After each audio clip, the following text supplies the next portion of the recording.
आदरणीय अन्ना हजारे साहब इस पूरे आंदोलन में एक पिता की भूमिका में है, एक संरक्षक की भूमिका में है, मार्गदर्शक की भूमिका में है और उनके सानिध्य में सभी भारत स्वाभिमान के कार्यकर्ता, युवा भारत और तमाम जो हमारे संगठन की इकाइयों के साथ साथ सभी सामाजिक आंदोलनों से जुड़े हुए लोग और सभी संगठन उसमें सहभागी होंगे। इसलिए वह एक संस्था का नहीं, सभी संस्थाओं का, सभी संगठनों का एक सामूहिक आंदोलन 9 अगस्त को हो रहा है। यह आंदोलन इसलिए करना पड़ रहा है, 1 साल से ज्यादा वक्त बीत गया, लेकिन अब तक देश के करोड़ों लोग, 121 करोड़ लोग चाहते थे कि मजबूत लोकपाल देश को मिलना चाहिए, लेकिन वो नहीं मिला। सरकार ने बार बार धोखा दिया। मजबूत लोकपाल लाने की सरकार की मंशा नहीं दिखती। तो अब निर्णय करना पड़ेगा कि आखिर आंदोलन कब तक, और आंदोलनों से जो लोगों की अपेक्षा है, लोगों की जो उम्मीदें हैं, वो हासिल कैसे होगा। मजबूत लोकपाल कैसे मिलेगा देश को काला धन, और कैसे बदलेगी ये भ्रष्ट व्यवस्था। इसी को लेकर के आंदोलन के लिए पूरे देश में जबरदस्त जोश है और आदरणीय अन्ना हजारे साहब स्वयं उसमें उपस्थित रहेंगे।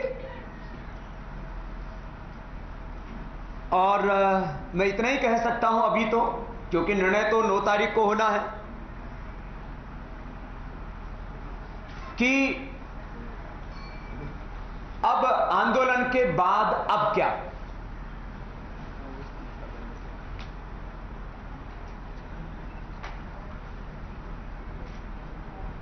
जो लोग सत्ता में बैठे हैं उनसे उम्मीदें धूमिल होती जा रही हैं, और यदि अब कोई बड़ा निर्णय नहीं लिया गया तो फिर लोगों में निराशा छा जाएगी, लोगों की उम्मीदें धूमिल हो जाएंगी। वर्षों के बाद देश में एक ऐसा वातावरण तैयार होता है जब कोई बड़ा परिवर्तन के लिए भूमिका, वातावरण तैयार हो जाता है। अब वातावरण तैयार हो चुका है हिंदुस्तान भर में परिवर्तन के लिए। अब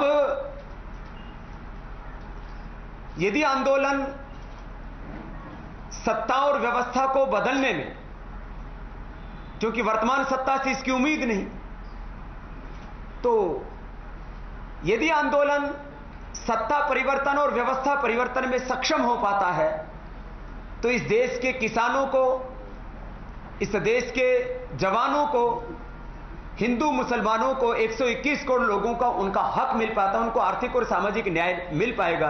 नहीं तो ऐसे ही देश लुटता रहेगा। आदरणीय अन्ना साहब से भी मैं कहूंगा कि आपको कुछ शब्द कहें और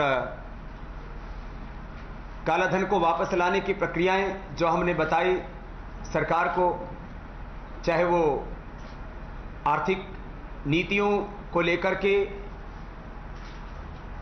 चाहे वो कर प्रणाली को लेकर के, करेंसी को लेकर के, बैंकिंग सीक्रेसी लॉज को लेकर के,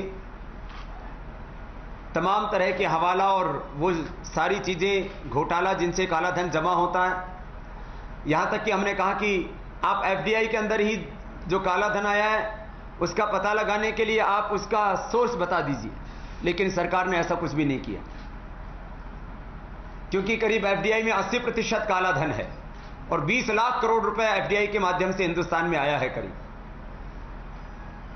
काला धन देश के बाहर भी है, देश के भीतर भी है। एफडीआई उसकी चाबी है। जो लोग एफडीआई के माध्यम से काला धन लेकर के आए हैं उन्हीं लोगों का इलीगल मनी, इलीगल एसेट्स देश के बाहर और भीतर जमा है, लेकिन सरकार कोई काम करती ही नहीं है।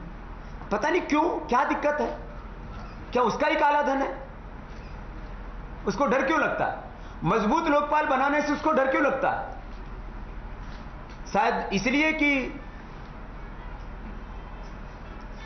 उनके मंत्रियों में से करीब आधे वो भ्रष्टाचार के आरोपों से खुद घिरे हुए, और लोकपाल बना दिया तो शायद ज्यादातर लोग जेल में चले जाएंगे, और फिर सरकार कैसे चल पाएगी? सरकार ही गिर जाएगी। ऐसे भी करीब आधी कैबिनेट तो उनकी जा चुकी है जेल में। तो सरकार की नीयत ठीक नहीं लगती है। काला धन वापस नहीं लाना चाहती, क्यों?